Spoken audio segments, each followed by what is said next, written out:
So let's all pray our favorite prayer at the feast. In the name of the Father, the Son, the Holy Spirit. Amen. Together, let's pray. Today, I receive all of God's love for me. Today, I open myself to the unbounded, limitless, overflowing abundance of God's universe.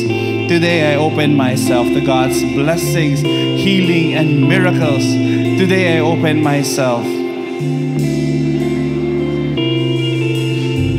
Today I proclaim, I am God's servant. I am God's powerful champion. And because I am blessing the world. In Jesus' name, amen, amen. Let's honor God's word, everybody. Thy word is a lamp unto my feet and a light unto my We are in the series, Rested. Pakitignan ng mga katabi, nakapagpahinga ba sa series na ito? So talk number 1 was about rest. Talk number 2 was about work. And talk number 3 was about, eto na tayo, talk number 3 na tayo. It's about time. Pakisabi nga po, time. Anong sinasabi ng Bible about time? My favorite Bible verse about time is in Ecclesiastes. It says there is a time for everything, a season for every activity under the heavens. A time, sige sabay-sabay tayo, to be born and a time to die. A time to plant and a time to uproot. A time to kill and a time to heal. A time to tear down and a time to build.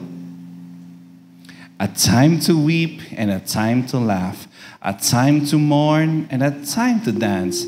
A time to scatter stones and a time to gather them. A time to embrace and a time to refrain from embracing. A time to search and a time to give up. A time to keep and a time to throw away. A time to tear and a time to mend. A time to be silent and a time to speak. A time to love and a time to hate. A time for war and a time for peace. He has made everything beautiful in its time. Can you please tell somebody beside you, sige, sabihin yan. He has made everything beautiful in its time. So, I want you to reflect, anong time na ba ako ngayon? What is my season right now? Diba? Time to wake up. Ang tindi nun. Ano oras ka nagigising? 8:00? Sige na, tama na. Okay na. Biro lang po. Sige. Talagang saktong-sakto siya, no? Sige lang! Magising ka na! That's all. Father, Son, Holy Spirit. And Father in heaven, I pray and lift up to you this day. Bless us more. In Jesus' name, amen. Amen. Please be seated. Maraming salamat po. Palakpakan natin ang bawat isa. Good job. Tinan ko tuloy kung alarm ko ba yun. Hindi ko alarm yun. Alright. Okay. Thank you so much for being here. Maraming salamat po for those who are online. Again, a lot of you messaged the Feast Outside the page that it's raining and it's traffic. So, but it's full house pa rin today. So, palakpakan yung bawat isa. Good job. Maraming salamat po for being here. Na-miss ko po talaga magbigay ng talk sa inyo at mag-serve sa inyo. And for those who are online, please share this to as many friends sa Facebook page niyo, sa mga messenger groups niyo, because this message is not just a simple message about time, but I pray it will just bless them and use time. Na talaga namang time flies. And time flies with you, by the way. Di lang time flies when you're having fun. When time flies, it flies with you as well. So please share this. Give time. And of course, for those who are giving online, so maraming salamat po. Please do support the ministry of the Feast Makati Salcedo. Here are the many ways you can share your blessings here at the Feast. Maraming salamat po. And again, please do send a copy of the deposit slip po sa aming page or sa email or sa Instagram. So maraming salamat po. All right. Time. Everybody say time. We established, at least, I was listening to Randall, the two Tuesdays. Ang napakaganda ni Martin. Ang ganda talaga boses ni Martin Rivera. Yun lang ang lamang niya sa akin. Pero we established a point that the great pandemic is this. It's overworking and underliving. Yan dalawang yan. Overworking. Pakitignan na katabi. Overworking ba? Grabe mag-OT. Babalik pa sa trabaho mamaya. Tapos, pero underliving, talagang parang feeling niya kawawa pa rin sa buhay. That's why the solution of the Lord with this one is Sabbath. Pakisabi nga po, Sabbath. And the one big message for tonight is this: follow God's rhythm of restoration. Kasi baka mamaya wala ka na sa rhythm. Baka mamaya talagang trabaho na naman ako, pagod na naman ako, resign na nga ako, mag-resign na ako, resign ka. Tapos yung pa rin yung issue mo sa kabila mong boss, yung pa rin ang issue mo sa kabila mong boss, yun pa rin ang mga issue mo. Kasi tingnan mo kung may rhythm ka ba. And the best rhythm actually is God's rhythm. Everybody say rhythm. Kung tatanong ako sa inyo, at the start of your day, alam niyo na kung panalo kayo sa trabaho o hindi. Di ba? Anong rhythm ninyo at the start of the day? Sige nga, kayo, anong rhythm ninyo kanina? Ian, pagising mo, anong ginawa mo? Wow, gusto ko yung sagot ni Ian. Sabi niya, pagising niya, nag-gym kagad siya. Naks, bakit? Sa gym siya nakatira. Di ba? Sige pa, sino ba? Anong mga rhythm sa inyo? Pagsimula ng araw, alam mo yung pinakapangit na rhythm sa lahat? Aging paulit-ulit ako nito Yung pinakapangit na rhythm sa lahat, yung pagising mo sa umaga, ang unang-unang mong inaabot ay ang... Di ba? Pare-parehas tayo. Si Ian Barbell. Ang una niya, hindi cellphone. Di ba? A cellphone, tapos kaya at the start of the day, talon-talo ka na. Pag nag-work kayo, pagpasok nyo sa trabaho, anong unang-una yung ginagawa? Cellphone pa rin. Diba? Pagpasok mo, ano yung gagawin mo? Yung task mo ba? Tinitignan mo na ba kagad? Yung email mo ba? Gagawa ka ba ng coffee? Yung papasok ka ng 8 o'clock, magtatrabaho ka ng 9:30. Grabe! Ang titindi! Tapos sabihin mo, wala na akong gagawin diba? When we're working for a company, we are employed to do something. Your task for today, kailangan may rhythm ka. At yung rhythm na yun, iba-iba tayo ng rhythm. Pakitingnan ng katabi. Di ba iba yung rhythm niya sa rhythm mo? Mas marami siyang nagagawa kaysa sa'yo. Empleyado yun. If you're an entrepreneur, Nox. If you're a business owner, ay, ang hirap din yan. Hindi pwede, I have the freedom of time. Wow! Kung may freedom ka ng time mo, bakit, di ba, 10:00 ka gumigising, 1:00 p.m., wow, 1 p.m. ka, di ba, kailangan may rhythm ka pa rin. Sa weekly presentation mo, monthly presentation mo, you need to have a rhythm. Pakisabi nga po, rhythm. Saan ba si Kim? Kim, buksan nyo nga yung ba't puro text sa labas? Saan mo? Kim, pasok ka.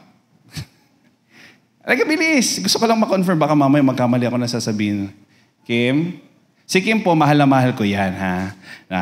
Burol manager ko po yan, si Kim, ha? Kung may mga mamamatay sa inyo, tawagan niyo po si Kim. Kim, ilang years ka ng MDRT sa insurance? 8 years. Ibig sabihin nun, for the past 8 years, he has been part of this group na $1 Million Round Table. 8 years, my gosh! And I was asking him, bakit ganun yung rhythm? Bakit ka ganun? Ayan, sabi niya, Kuya, it's all about, Di niya masabing rhythm, pero sabi niya, one benta after the other. Bumili hindi, basta one benta after the other. One benta after the other. It doesn't matter kung bibili hindi. May rhythm siyang nakuha. At yung rhythm na yon, 8 years na. Hanggang ngayon nagtatrabaho pa. Nasa Burol kami. Nasa Burol siya. Siya nga yung Burol manager ko eh. Ano ibig sabihin ng Burol manager? Pag may dumarating na flower, siya taga-salubong. Parang siya yung namatayan actually. Tapos siya yung pipirma, siya yung maglalagay kung saan. Tapos mamaya may darating na pagkain. Dami palang ganun. Pagkain, magbibigay ng pagkain. Tapos siya magsasabi kung kailan pwede kainin. So ganun. Tapos I was, ganun siya for 5 days. Then I was asking him, Kim, baka hindi ka-istorbo na ako sa trabaho mo. Kasi may trabaho siya, tapos wala siyang ginagawa, di ba? Parang nandun lang siya sa Sabi ko, Kim, baka hindi ka mag-MDRT niyan this year. Ano mo sagot niya sa akin? Medyo may kayabangan ng konti. Sabi niya, ay kuya, okay na ako for the year. Sabi ko, June pa lang Okay na siya. So yung mga susunod niya, for the team na niya, kasi may rhythm na siya. Alam mo ito, naiirita siya pag, tabihan nyo si Kim. Si Kim, pag tinabihan nyo, pag tinanong ka niya, pag wala kang insurance, nanggigigil siya. Ba't wala ka? Miski hindi ka bumili sa kanya. Ba't wala ka? Parang hindi niya mag-gets. Ba't wala ka pa? Miski isa! Hindi ko alam kung ganun yung reaction niya. Pero may rhythm siya. Pansinin ninyo, yung attendance yun dito sa feast, ba't kayo ma-attend? Miski ibang speaker, may rhythm na kayo pag Tuesday. Okay na yan, Tuesday. Kay Lord na yan. Kay Lord na yan. Pansinin niyo to. Umabsent ka ng isa. Next week. Next week. Rhythm din yun. Ganun din sa gym, di ba, Ian? Like, pagising mo, di ba, gym ka kagad, di ba? May rhythm eh. Pansinin niyo ako, walang ka gym-gym. May rhythm din ako. Wala talaga. Kitang-kita naman ng katawan namin ni Ian. Magkaiba. Rhythm. Siguro I'm establishing this point of rhythm already. Alam niyo na yung gusto kong sabihin. Rhythm is important. Amen? Pagdating kay Lord, importante din yung rhythm mo. Kailangan yung rhythm mo ng pahinga, yung pahinga talaga. Sino nagbabakasyon every year? Kahit isa lang. Once a year. Or more than once a year. Yung iba hindi nagbabakasyon, kawawa naman. Kaya pala ganyan itsura ninyo. Nakagano pa natin. Wala akong bakasyon, wala akong pera bago ka nga phone Huwag kang bumiling phone this year. Tignan mo, makakabakasyon ka. Diba? Puro ka milk tea So talagang dahil mong ginagasto siguro na pag inipon mo lang, makakabakasyon ka rin. By the way, hindi kailangan expensive ang vacation. Diba? Pero kailangan may rhythm ka. And my suggestion and my prayer is this, follow God's rhythm of restoration. Sundan mo lang. Because the best rhythm is God's rhythm. May rhythm ang Diyos para sa inyo. Para sa ating lahat. 6 days of work, 1 day of rest. 6 days of work, 1 day of rest. Hindi 1 day of work, 6 days of rest. Alam niyo itong series na ito, tinuturuan tayong magpahinga. Pero may mga kilala rin kayo, puro pahinga. Parang gumalaw ka naman. Huy, sige na. Maging productive ka naman. Sige na. That's why that was talk number 2 last week. It's about work. Sabbath is not just our idea, but His. Idea yan ng Diyos. God designed us so He knows what we need. Sino dito ginawa ng Diyos? Taas po na kamay. Mga ginawa ng Diyos. Kinakabahan ako sa mga hindi nagtataas ng kamay. Saan kayo galing? Ang Diyos nagtrabaho for 6 days, nag-rest on the 7th day. Sino ka para hindi magpahinga? Pero sino ka rin para hindi magtrabaho? Di ba? Di ba? Anyway, so, yung dad ko, before we cremated him, naka-view siya, naka-per-viewing. So, nakahiga siya dyan. Sa mga dumalaw, alam niyo to, di ba? Talaga nakahiga siya. At by the way, ito lang ang mga hacks. Pagka i-cremate yung namatay, pwede mong piliin ang best casket. Yung pinakamahal. Bakit? Rented lang yun Diba? So ito, ang ganda-ganda talaga ng casket ng tatay ko. Napakaganda. Tapos nakahiga siya dyan. Tapos kinakabahan ako how my children will react to it. Siyempre si Mateo, may sarili ng utak yan. Alam niya, okay, patay na. Alright. So, 6:40 na yan eh. So I'm curious with the 5 years old, with the 3 years old, and with the 1-year-old. Javi 5, Julio 3. Shucks, kailangan memorize to. Joseph 1. Si Javi muna, 5 years old, kinarga ko si Javi. Pagkarga ko kay Javi, sabi ko, shucks, ano kaya reaction ni Javi? First time niyang makikita yung lolo niya na lifeless. Wala na, nandun, nakahiga, naka-viewing. Ang tawag namin sa kanya, tawag nitong mga to, tart. Bakit tart? Kasi ang endearment ng aking mga magulang sweet tart. Diba? Sweet tart. Tinamad na si mama magsabing sweet. So, tart na lang. So, si Tart. So, nakuha nila si Tart. So, si Tart, binuhat ko si Javi. Pagbuhat ko sa kanya, pinasilip ko sa kanya si Tart. At sabi ni Javi, Tart! Why are you there? Reaction niya, first time. Why are you there? Dad, ako naman kausap niya, I'm confused. Why is Tart there? Tart! Tapos mamaya-maya, laro na siya ulit. Can I have the iPad? Oh, sige, laro ka na ulit. 5 years old. Next, 3 years old. Si Julio, kinarga ko. Pagkarga ko kay Julio, pinatingin ko, sabi ni Julio, Tart! Let's play! Why are you still sleeping? Dad, why he is always sleeping? Ito na, hinampas ni Julio yung salamin. Brutal po itong, yung 3 years old ko. Medyo physical po siyang bata, ha? Mapapansin ninyo mamaya. Kargahan ninyo, hampasin kayo nun. Hinampas niya yung salamin. Pak! Sabi niya, Tart, wake up! Let's play! Sabi ko, Julio, sige na. Baka rental lang yan. Baka masira yan. Sige na, play. Si Chippy, si Joseph, yung 1-year-old, pagkarga, walang reaction. Then Chippy was running around the chapel, running. And then Chippy one time looked at the blank wall, parang ganyan, waved his hand and said, Hi, Tart.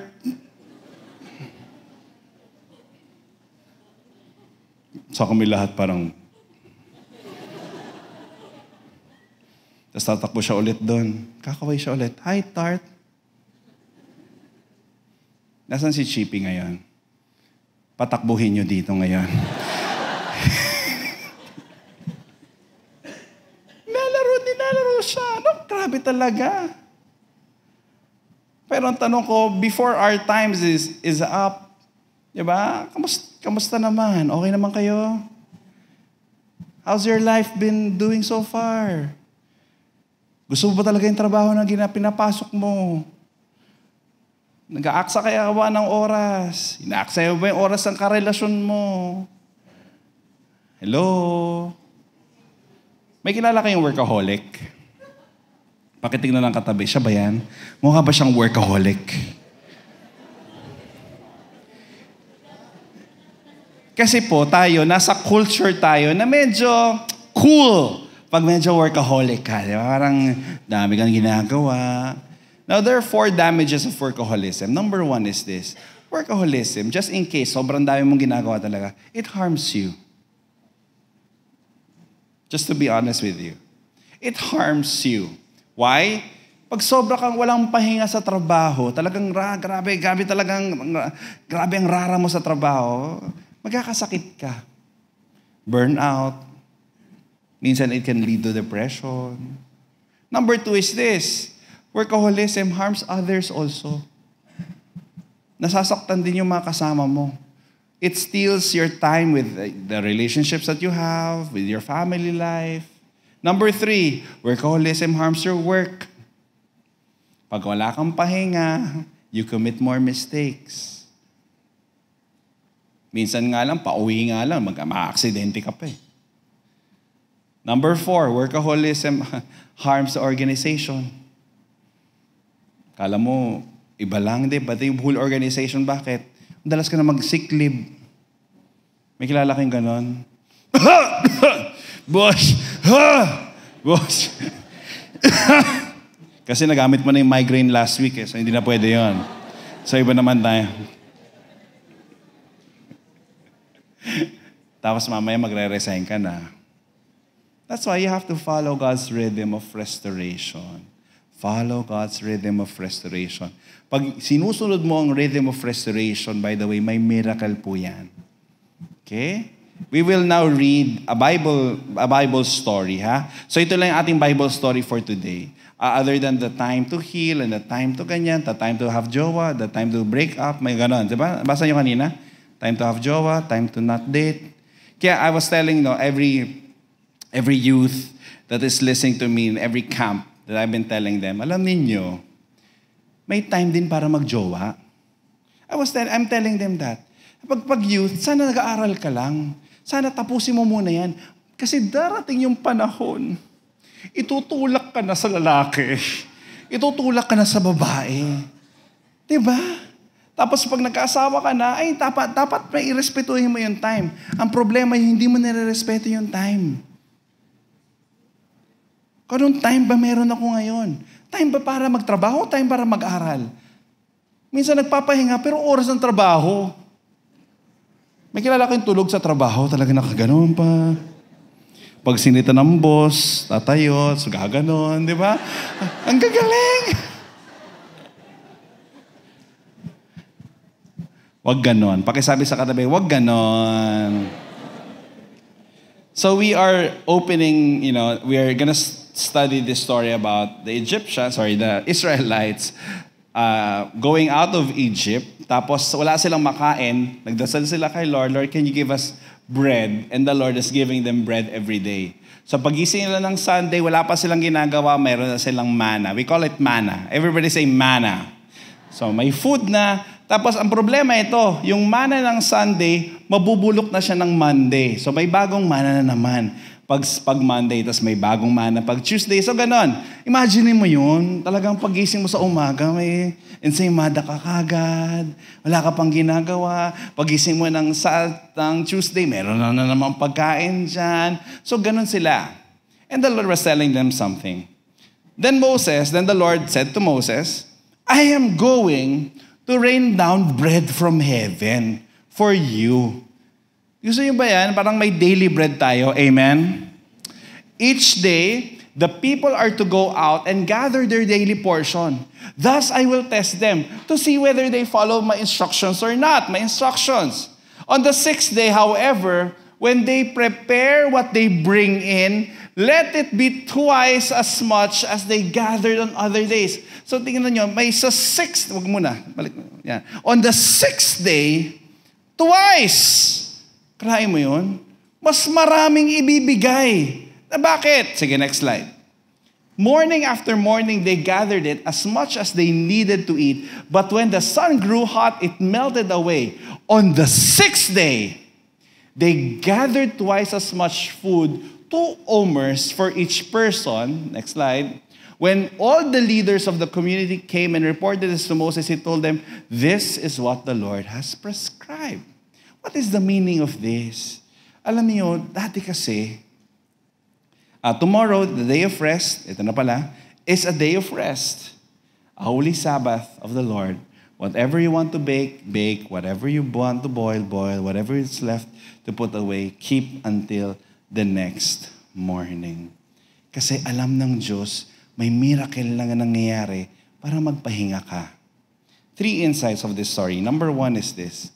Like manna, Sabbaths need to be fresh. Pakitignan ng katabi. Fresh ba? Mukhang ngarag na. Alam niyo yung mukhang fresh, yung talagang papasok sa trabaho, mukhang fresh na fresh. Our Father, who art in heaven, hallowed be thy name, thy kingdom come, thy will be done on earth as it is in heaven.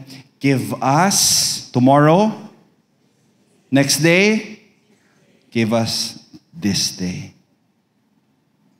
Kung wala na kayo alam na dasalin, please, our Father na lang. At least may pagkain kayo. Ang ganda-ganda ng dasal ng Our Father. So, lahat po ng blessing ng June. Sino na-bless nung June? May blessing ba kayo na-receive nung June? Wala, kawawa naman yung iba. Wala talagang blessing. Kung anong blessing na-receive mo ng June, by the way, fresh na yan ng July. Amen? I-declare natin to na, Lord, ano man nangyari nung June or nung past few months, bago na, sariwa. Pakisabi nga, sariwa. Paki-assess ang katabi, sariwa pa ba? Diba? Dapat sariwa ang blessings ng Diyos sa atin every single day. And the same with Sabbath. It is also fresh. You need a fresh dose of Sabbath from God every single week. Number 2, like manna, Sabbaths are Eden's blessings.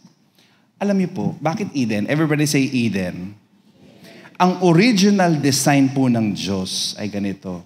Ganito talaga tayo dinesign ng Diyos. Magkasama tayo lahat sa garden. Then He built a garden of Eden, and then man and God are working and walking there, holding hands with the Lord. Yun ang original design. Kaya nga, they were both naked and felt no shame. Felt no shame. Yun ang original design ng Diyos. Na pag nakita natin isa't isa na kubad, walang mali siya. Walang kahihiyan. But sin entered. Nung pumasok yung sin, di ba, bastos, nakubad. Ay, hindi dapat. They were casted out of Eden. But the original design is to be with the Lord. The weekly Sabbath was a small taste of Eden. Because in the garden, it was always Sabbath, where God and man lived together. Now, let me go deeper. Okay? Let me now bring this, to a deeper level. Sabbaths are more than just day offs. Sabbaths are sacred markings of time, carrying a profound meaning. Sabbath, hindi yan day off, hindi yan yung pupunta ka ng Australia, o pupunta ka ng Canada, o pupunta ka ng US, o pupunta ka ng New York, Cubao. So, hindi yan yung day off mo. It is a sacred marking carrying a profound meaning. So, according to the official Gazette, PH, na alam kong tinitignan ninyo parate, here are the official regular holidays na lang na natitira sa Pilipinas. Regular holidays. Alam ko, nakamarka na yan sa inyo. It's in your heart and in your calendar already that on August 26, National Heroes Day, November 30, Bonifacio Day, December 25, Christmas, December 30, naka-leave na kayo, nakadikit yung mga leave nyo dyan para mas mahaba pa. Diba? Sa mga nagtatrabaho. Pero sa may mga businesses, every day is leave, no? So, then, hindi lang yan. These are the special holidays. Special holidays yung mga yan. August 21, Ninoy Aquino Day, December 8, Immaculate Conception, 31, last day of the year. Tapos hindi ko pa alam kung anong maisip ni Presidente, no? Kaya maisip niya, holiday kaya today? Go! Diba? Naisip niya eh. Alam niyo naman yun, paano maisip nun holiday ka agad yan.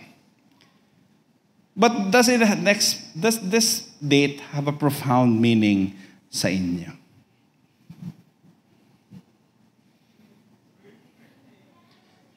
Walang ka-meaning sa inyo yan. Ano yan? Sa akin, ha! Next slide. Birthday ko yan. Pinapakita ko lang naway maalala ninyo, pag malapit ang feast dyan sa araw na yan, matandaan ninyo, kailangan ko rin hindi lang ng prayers, sapatos din, pantalon, t-shirt. Naway maalala na kahit keep check na lang, okay na yan. Di ba? Hindi. More than that, di ba? Birthday ko yan eh. Mahalaga sa akin yan. At itong next slide, itong mga dates na ito, mahalaga. Tama ba tayo? Ito yung date mo. Diba? August 13. Kaya paalala si Mateo sa akin, Dad, it's my birthday. Next month. Next month pa. So yan, ito yung mga birthdays na mga, kung mapapansin ninyo, si Javi, October, si Julio, October, si Joseph, September. Alam niyo na kung kailan lang gawaan ng bata sa amin. Malalapit lang. Anong bastos? Hindi bastos yan. Asawa ko na yan eh. And of course, anniversary namin, di ba? Feb 1, namin mag-asawa. Again. Meron pa yan, birthday ng nanay ko, birthday ng kapatid ko sa July 22, birthday ni Adrian, December 10. Di ba? So may significance sa akin yung mga date na yan. For me. Magdadagdag lang din ako isa. Ha? Ito ang recently sa akin. June 16, or Father's Day every year. Inad ni Lord sa list ko of important. Why? Death anniversary ni Papa. For others, walang meaning yan. But for me, it's very personal. At kayo, may mga personal dates din kayo. Alam niyo pa nga yung date nung birthday ng ex ninyo, di ba? Kalimutan niyo na yun. Kamusta kaya siya? Huwag mo na tingnan. We mark time with meaning. Amen? Having said that, sana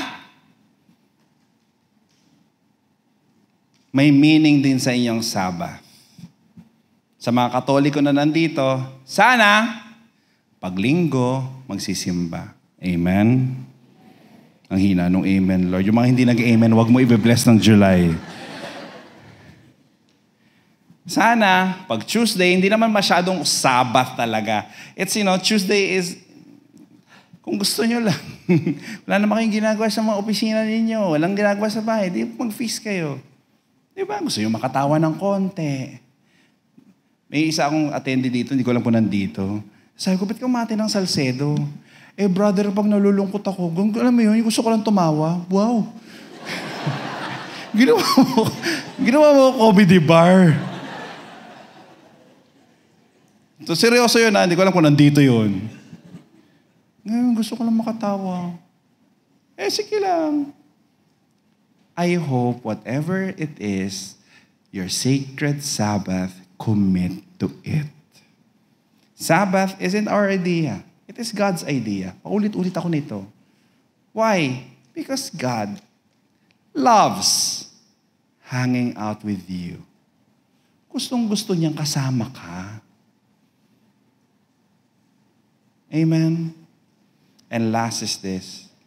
Like manna, Sabbaths are miracles that require faith. Pakisabi nga po, faith. May miracles po pagka ikaw ay naniniwala sa Sabbath. And you can only practice the Sabbath if you trust in God's provision. Imagine mo yun, Sunday matutulog ka, alam mo bukas God will provide.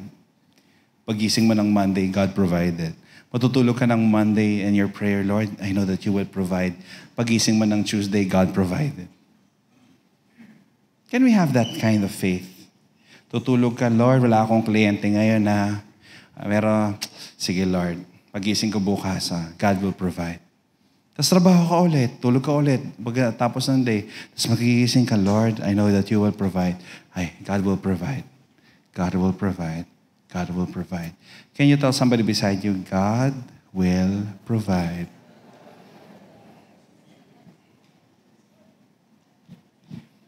My last question is this. How are you spending your time? How are you spending your time? Love is spelled time. Love is spelled time. Pag umakit ba yung worship team, patapos na ba ako dapat, Jorel? Okay. Hindi, biro lang. Hindi. Sabi ko sa kanila, akit na sila. Ano ba yung sagutin nyo na yan? Papa was my last story. Marami akong stories, hinati-hati ko na lang the next few weeks. But these are stories that I learned the past month.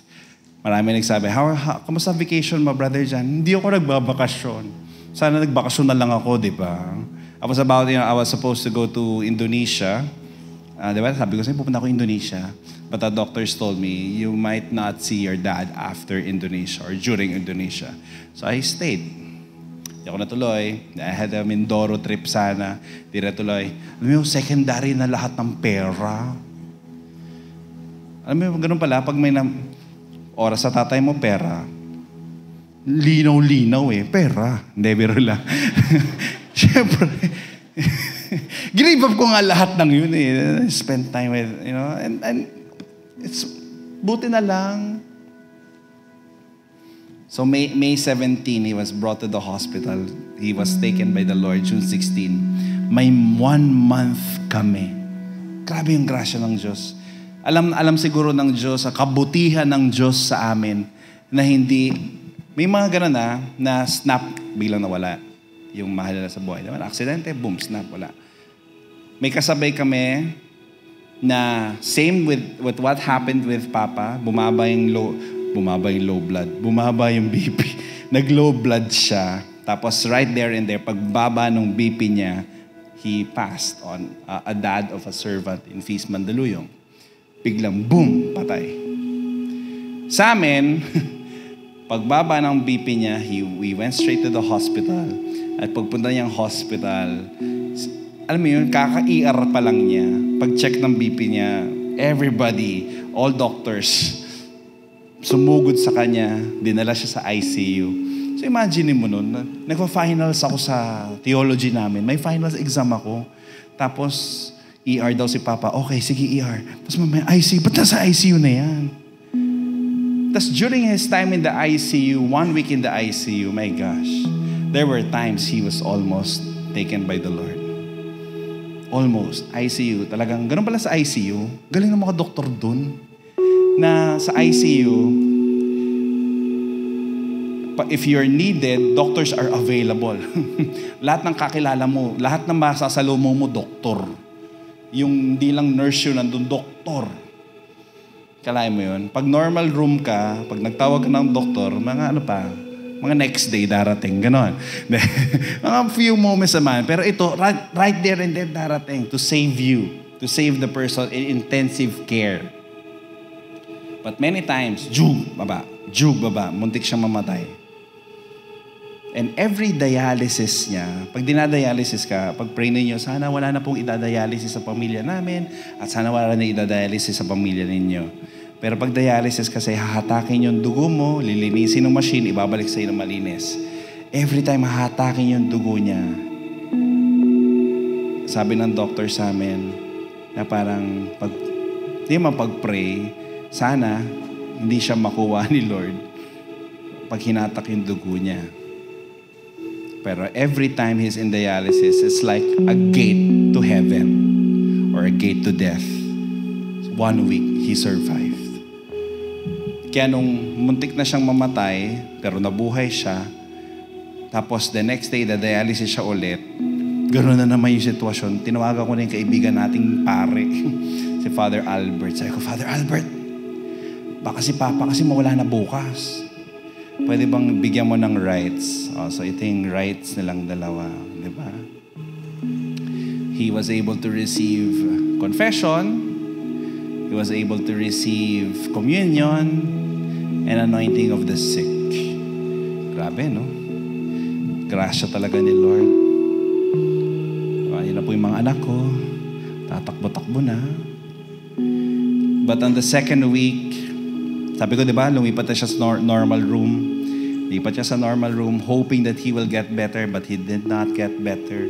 Third week, it got actually worse.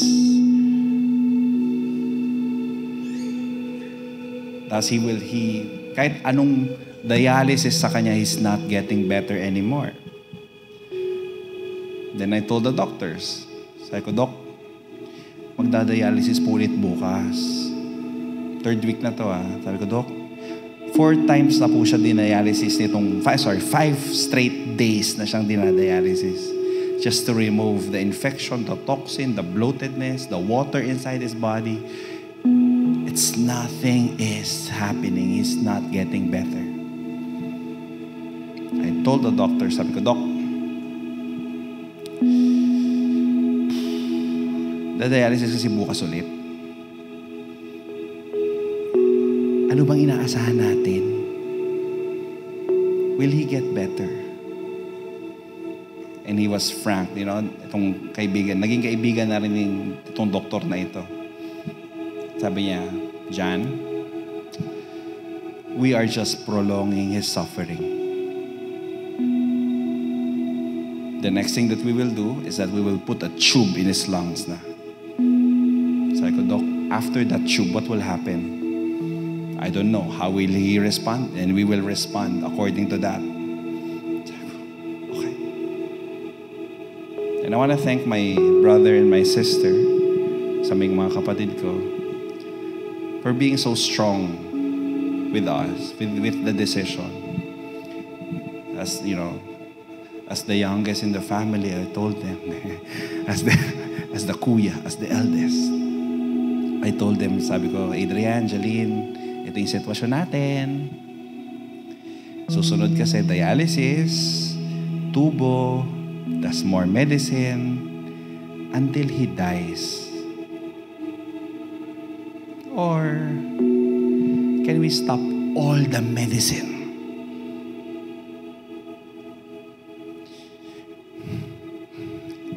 Stop all the medicine.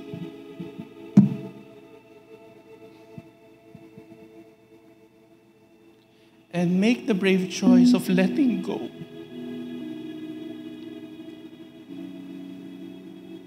Until he dies.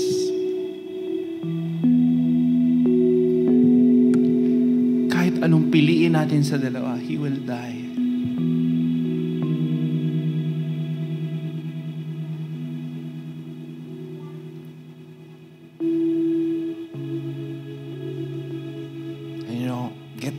The point, itong option na to, it's like you're giving up already.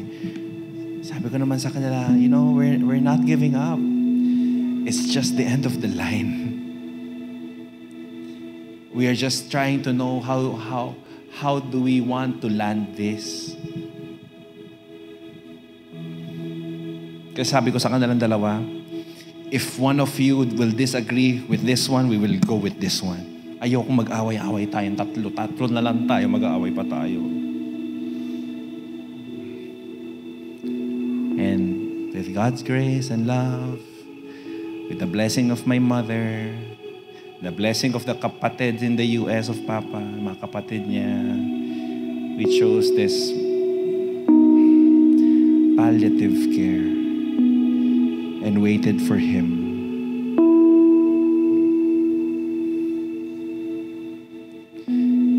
Ang hirap kasi noon, mga kapatid, no? Papa has been choosing his own decisions the past 38 years of my life. Lahat ng desisyon niyan, siya ang nagde-decide. But on the last days of his life, ang nagdedesisyon kami. Ang hirap noon. He was expected to live for 48 more hours. But he lived for 7 more days. 7 more days. At yung 7 days na yun, my gosh, it was one of the best 7 days of serving Him. On Father's Day, he expired around 3 to 4 a.m. Declared dead mga 5. And we were all there. Doon kami lahat. But during the crucial moments of your life, realize ko, you will hold on to what's important. What is important?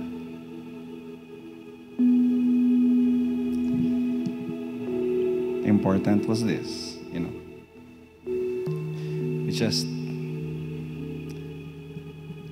ito yung importante. I want to thank my wife, Angela, and the wife of my brother, si Mela, na mas malakas pang umiyak kaysa sa amin, mga asawa namin. And I realize, as I end my message to you tonight, we make room for what matters.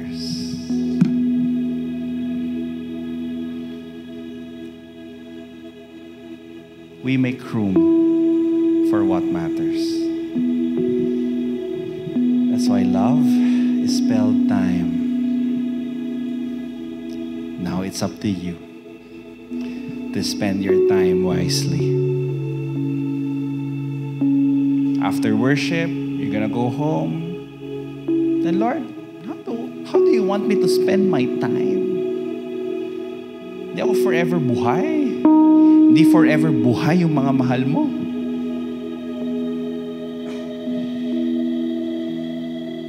So I want you to reflect deep in your heart. How are you spending your time?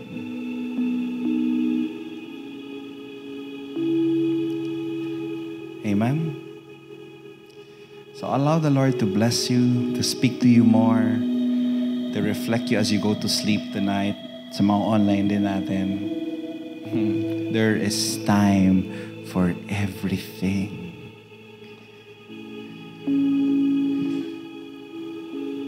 How do you want to spend your time now? Can we all stand, please?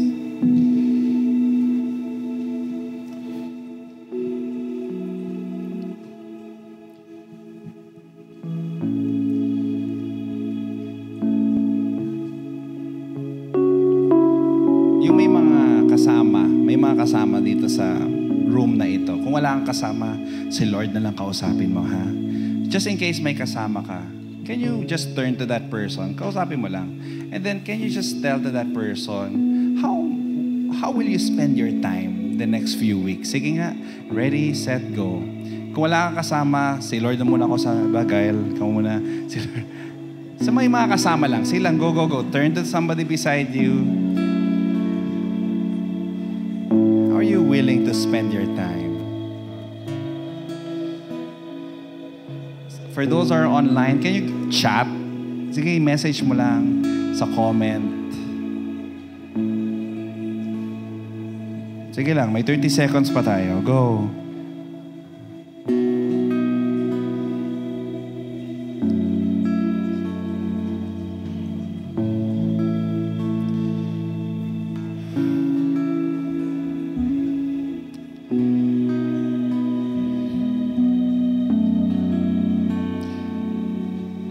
Can we give the Lord a big hand? Thank you, Lord, for your love. I didn't put it in my slides, but one of the verses bigla pumasok sa akin ngayon lang talaga, is to, I'm not sure how, nasan ba yun? Sa Psalms yata. It says there that, teach us to number our days. Tapos di ko na alam yung susunod na linya. Basahin ko na lang mamaya. But Lord, teach us to number our days so that we may gain wisdom. Teach us to number our days. In the name of the Father, the Son, the Holy Spirit. Amen. Father in heaven, I lift up to you every person here in this room and every person online. It may be live you're watching or on replay, but the grace of the Lord is with you right now. You have time. Use it to bless the world. Use it to forgive. Use it to rest. Use it to work. Use it to connect to this client already. Huwag mo nang sayangin yung oras na yan. Use it to build your career. Use it to love. Use it to take this risk na matagal mo nang pinag-iisipan. You have time. And this time, Lord, I dedicate every second, minute, hour, day, week, year. I dedicate it to you, my Lord and my God. This is my prayer. In Jesus' name. Come on, sing this song with us. Respond with faith.